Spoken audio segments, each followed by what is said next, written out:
Okay, hello everyone. Let me introduce myself first. Nama aku Diva Zara Armita dari kelas 12 IPA 2. Baiklah, sekarang kita akan bahas tentang struktur dari kromosom. Pertama ada kromatid. Kromatid merupakan salah satu dari dua lengan dari hasil replikasi kromosom. Kedua ada sentromer. Sentromer adalah sebuah bagian pada untaian DNA yang bertanggung jawab atas pergerakan kromosom yang telah terreplikasi. Ketiga ada mikrotubulus kinetokor. Merupakan mikrotubulus yang melekat pada kinetokor. Terakhir ada kinetokor. Kinetokor merupakan tempat melekatnya benang-benang api sel saat terjadi pembelahan sel. Selanjutnya pengemasan DNA di dalam kromosom. DNA di dalam kromer berbentuk uraian pita heliks ganda yang berpilin ke kanan. DNA berfungsi sebagai penentu sifat-sifat genetik suatu organisme. Pengemasan DNA di dalam kromosom terjadi pada tahap profase. Untaian DNA membentuk pintalan pada protein histon menjadi nukleosom, yang merupakan unit dasar kromosom. Nukleosom tersusun padat dan terpilin membentuk lipatan selenoid. Lipatan-lipatan selenoid tersusun padat membentuk benang kromatin. Benang-benang kromatin yang memadat membentuk kromatid. Dua kromatid kembar kemudian membentuk satu kromosom. 4 macam kromosom dibagi berdasarkan letak sentromernya. Pertama ada metasentrik.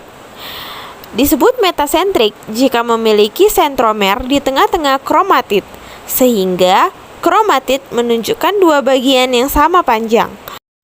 Kedua ada submetasentrik.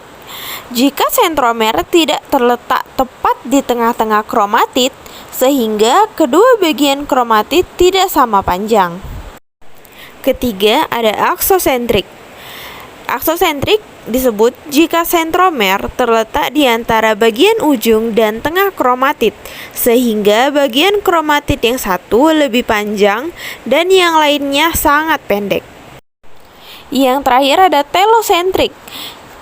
Disebut telosentrik jika sentromer terletak di bagian ujung kromatid. Oke, kali ini saya akan menjelaskan replikasi DNA secara singkat saja. Pertama, helikase membuka heliks ganda DNA induk. Kedua, protein pengikat untai tunggal menstabilkan DNA induk yang terbuka. Ketiga, untai utama disintesis terus-menerus pada arah 5 aksen ke 3 aksen oleh DNA polimerase. Pembentukan leading strand untai utama dimulai dari satu primer RNA yang disintesis enzim RNA primase. Satu primer RNA adalah potongan pendek RNA.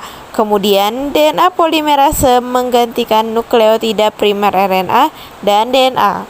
Keempat ada pemanjangan untai DNA baru dilakukan dengan kerja DNA polimerase di sepanjang cetakan yang jauh dari cabang replikasi. Untai DNA yang disintesis pada arah ini disebut dengan untai lamban dan disintesis secara tidak kontinu. Kelima ada enzim primase menyintesis primer-primer RNA pendek lalu diperpanjang oleh DNA polimerase membentuk fragmen-fragmen DNA yang disebut fragmen Okazaki. Keenam, setelah primer RNA diganti menjadi DNA oleh DNA polimerase lainnya. DNA ligase menggabungkan fragmen Okazaki ke untai yang sedang bertumbuh. Oke, di sini ada jenis replikasi DNA. Pertama ada model konservatif, yaitu DNA induk menghasilkan DNA baru secara utuh. Kedua, model semi konservatif, yaitu DNA induk menjadi 2 buah rantai tunggal dan masing-masing membentuk DNA baru. Ketiga ada model dispersif. DNA induk menjadi rantai terputus-putus dan kemudian membentuk DNA baru. Oke, pada materi terakhir ada sintesis protein. Sintesis protein adalah proses pembentukan molekul protein dengan melibatkan sintesis asam amino yang terjadi di dalam nukleus dan ribosom sel yang diatur oleh DNA dan RNA. Penyusunan protein ini berdasarkan kode genetik pada DNA, terbagi menjadi dua, yaitu transkripsi dan translasi. Transkripsi terjadi di dalam nukleus, yaitu penyalinan kode genetik pada DNA menghasilkan RNA duta, melibatkan enzim polimerase dan melalui 3 tahapan, yaitu inisiasi, elongasi, dan terminasi. Yang kedua, translasi.